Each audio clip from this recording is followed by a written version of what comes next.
I'm now going to do a short review of the material I covered in the last class, just the ending material that's going to help us transition into the next set of lecture notes. So I talked about ATP being the energy currency of the body. So we have the adenosine triphosphate, the adenosine molecule with 3 phosphates attached. Remember, there's energy stored within each of those phosphate bonds. The most energy stored in the 3rd phosphate bond. And I believe I told you the wrong kilocalories in the last lecture. So the number of kilocalories produced when you break that 3rd phosphate bond is 7.3 kcals. So when that 3rd phosphate bond is removed, you have that energy release that can be used to do work. The breakdown of ATP allows the energy to be released. So this would be called an exergonic reaction. This is an example of the exergonic reaction that I talked about last time. If you look at the second part, the second figure in this slide, you see the ATP is being broken down to the adenosine diphosphate plus the inorganic phosphate, plus you see that energy being released. The process of metabolism enables us to phosphorylate or add that phosphate to ADP so we have ATP available to do work.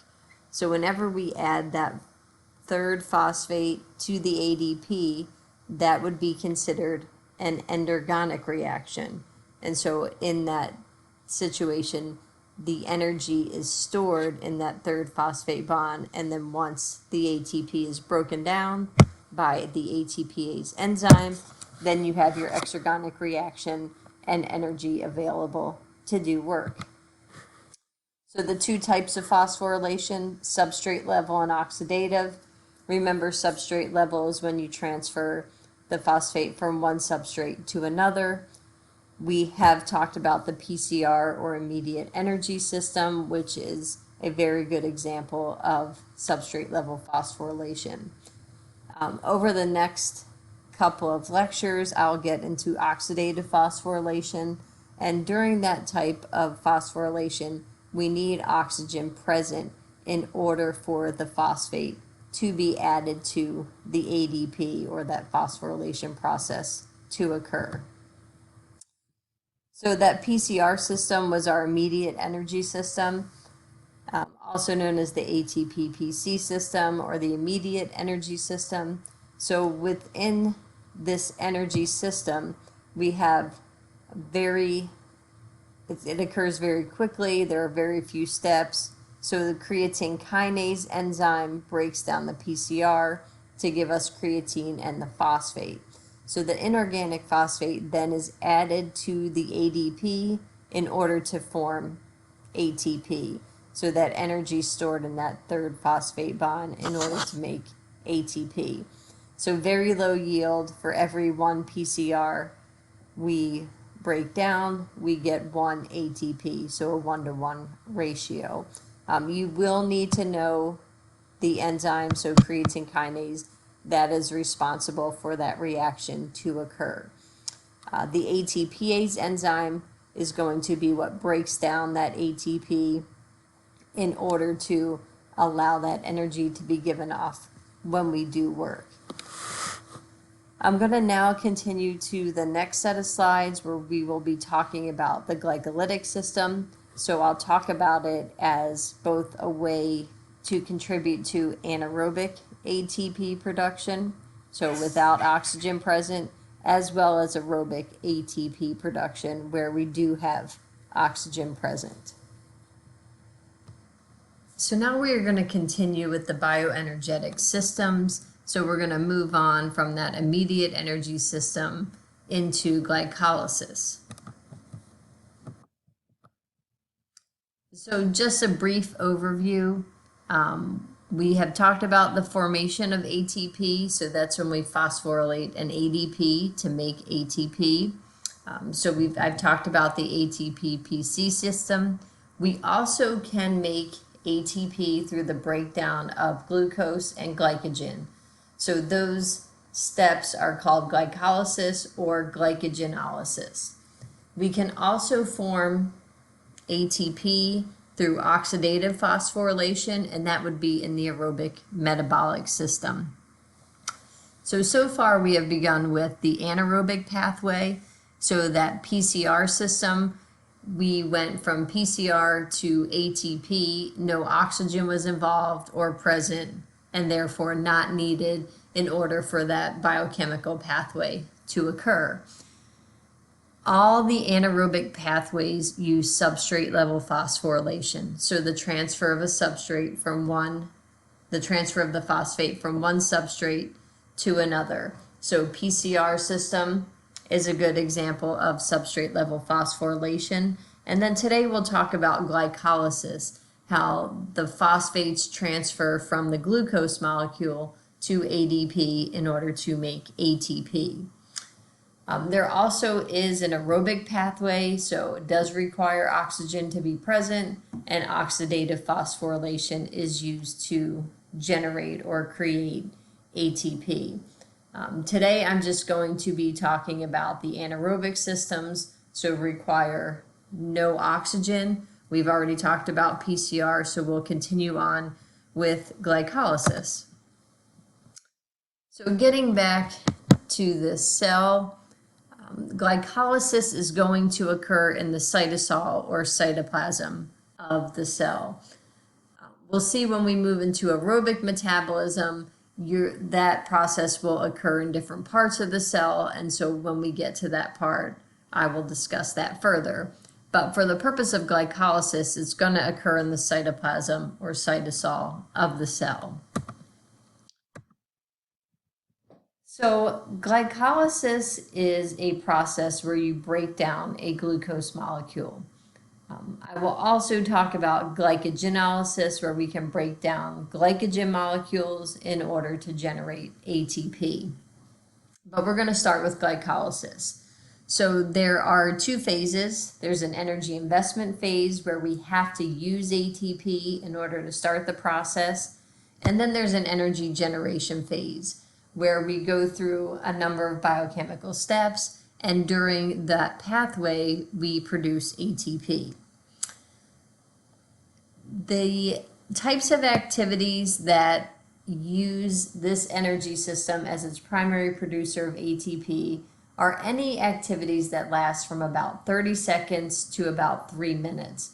So these would be a little bit longer sprints, so getting into your 400-meter sprint. If you think about boxing or wrestling, one round is about 3 minutes, which would primarily pull ATP or energy from this system.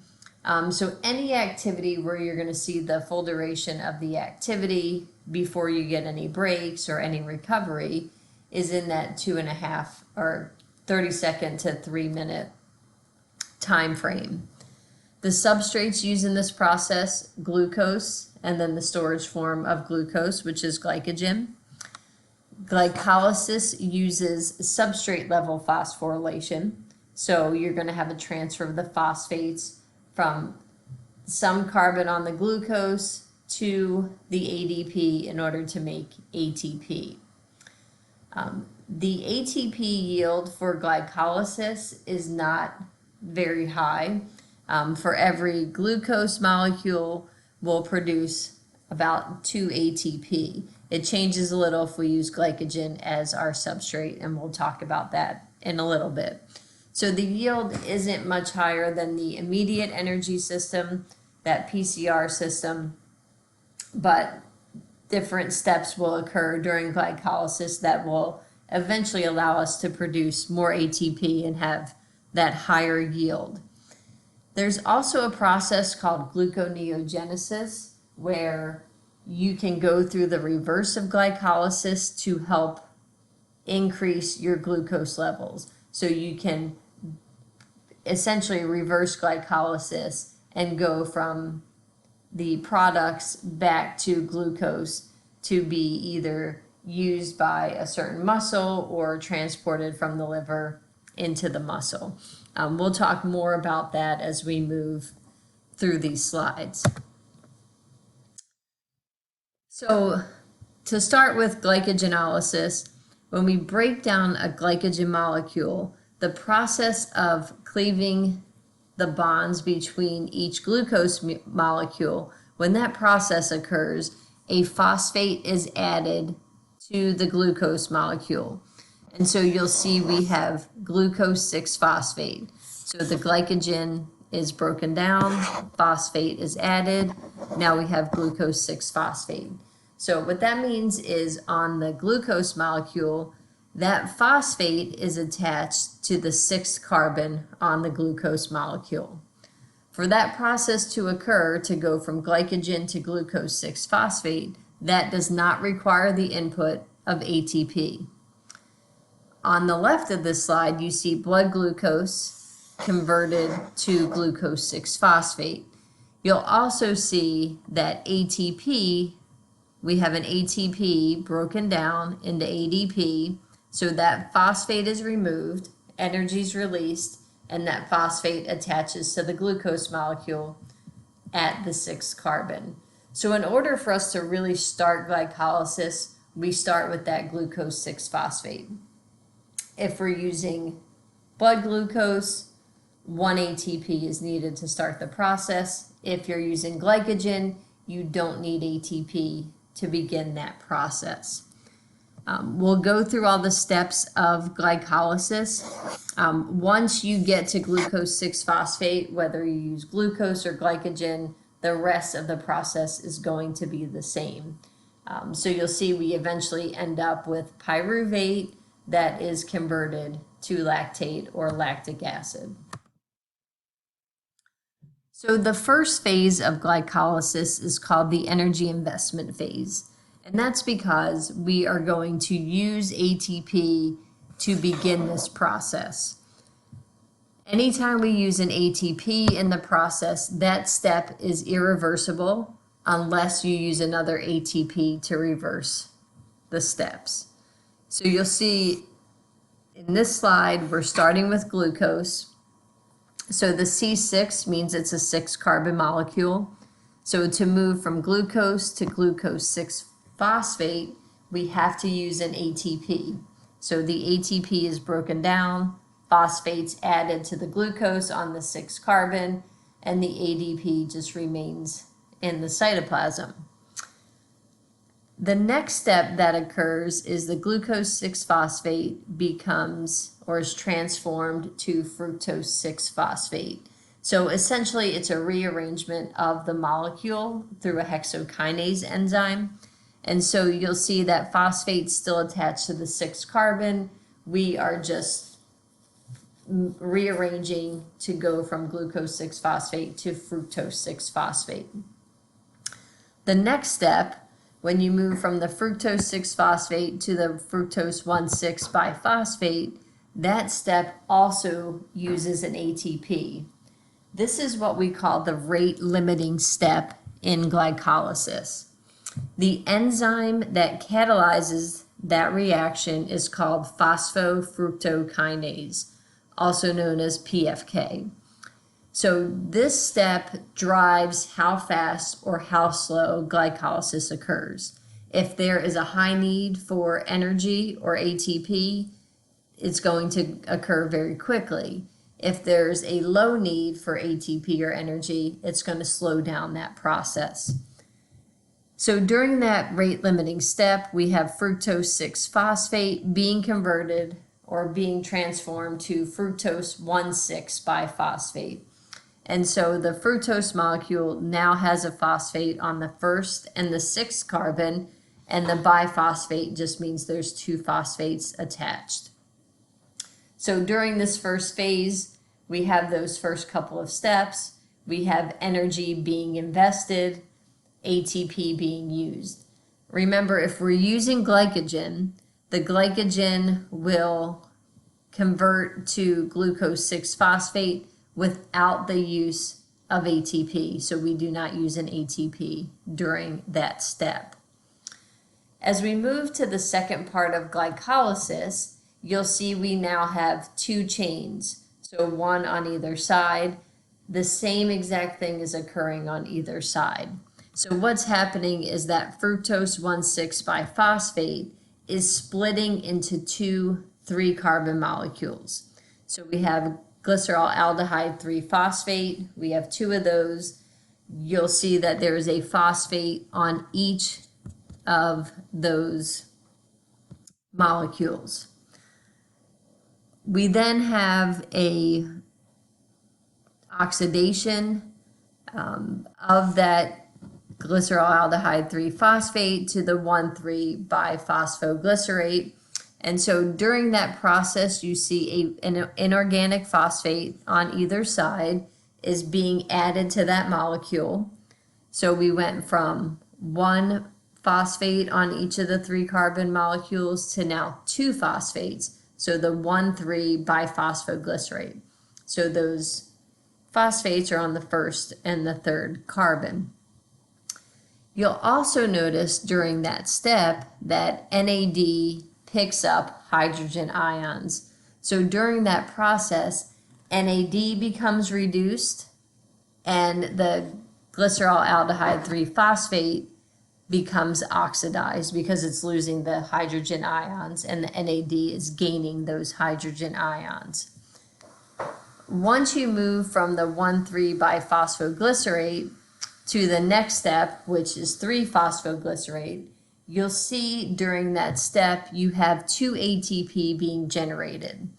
So the phosphate on the 1,3-biphosphoglycerate is moving from that molecule or that substrate to the ADP or another substrate. So this is our example of substrate level phosphorylation, when that phosphate moves from one substrate to another. And this is an endergonic reaction because energy is being stored in the process. We then move from 3-phosphoglycerate to phosphoenolpyruvate. And so you'll see again that phosphate is moving from the substrate, the phosphoenolpyruvate, to the ADP to generate ATP. So in that final step, we have 2 more ATP being generated, and then our final product is going to be pyruvate. During that energy harvesting phase or energy production phase, we have 4 total ATP being produced. So that's 4 gross ATP. But if you remember on the previous slide, we used 2 ATP in that process, in that energy investment phase.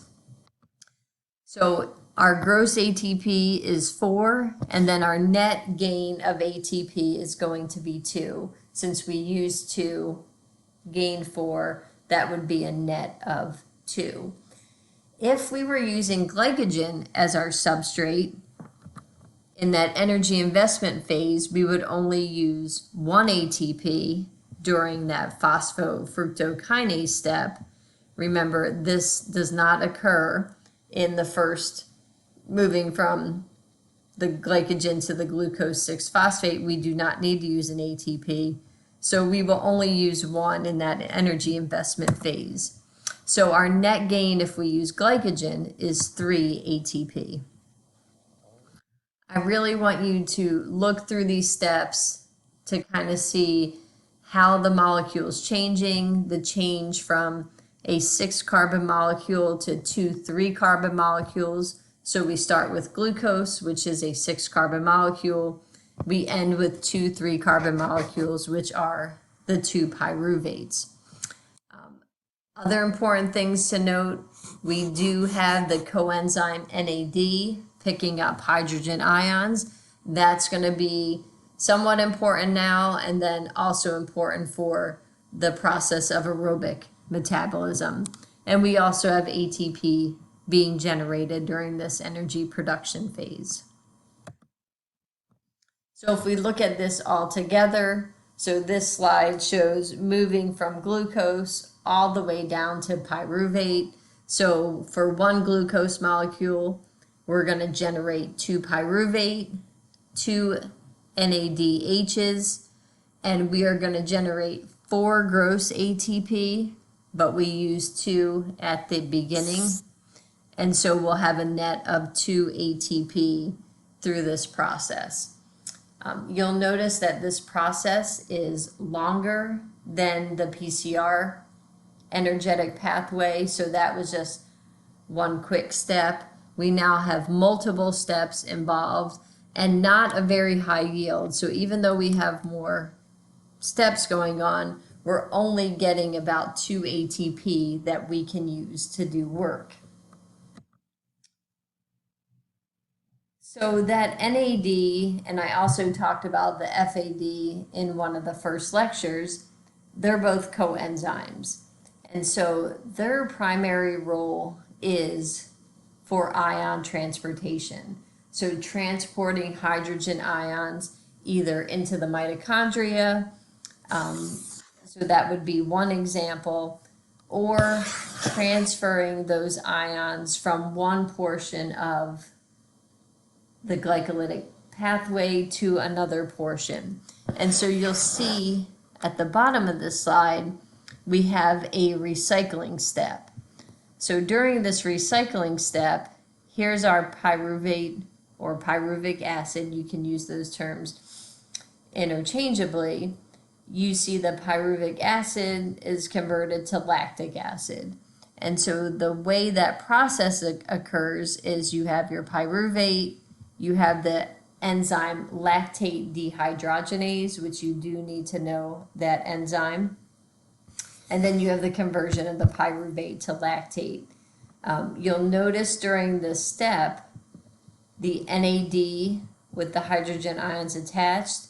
So the NAD becomes oxidized because it's losing the hydrogen ions, and the pyruvate becomes reduced, and it is in that process converted to lactic acid. So we see here those hydrogen ions being attached, that molecule being reduced, the NAD being oxidized. So the recycling step is needed in order for glycolysis to continue. So if you'll remember from this slide, once we started that energy harvesting phase, we had 2 NADs pick up hydrogen ions and become NADH. If that NAD is not there to pick up those hydrogen ions on either side of this chain, the process will not continue. So this is called a recycling step because the NAD picks up the hydrogen ions, brings them down to the pyruvate, gives off those hydrogen ions to the pyruvate to generate lactate, and then the NAD is free to travel back up to the beginning of the energy harvesting phase and allow that process to continue. If we're doing something anaerobically, so not requiring oxygen, this recycling step is going to occur and we'll have a buildup of lactic acid.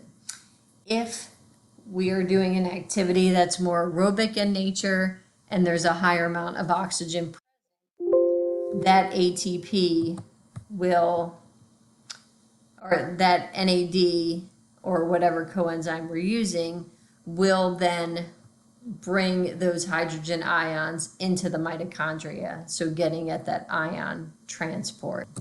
If you look on the page that this lecture is located on, you'll notice towards the end there is a video, and that video gives a really brief explanation and animation of the glycolytic system.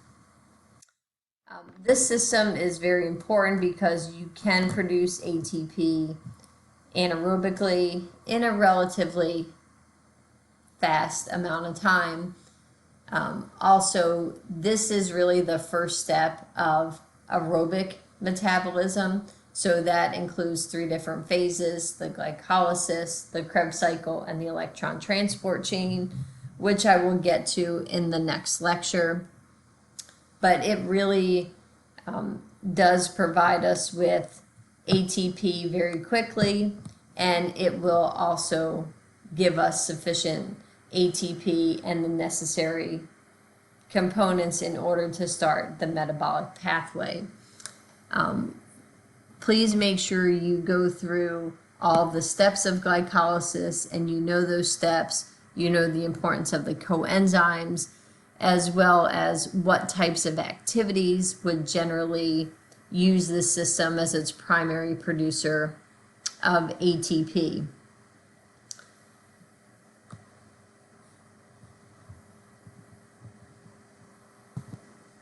So I am going to end this lecture at this point because we have gone through the glycolytic pathway. If you have questions, please let me know. The quiz that I have posted contains some material from this lecture as well as some from the first bioenergetic system lecture that I did for Monday. So please review those as you prepare for the quiz, and I will continue with aerobic metabolism in the next set of lectures.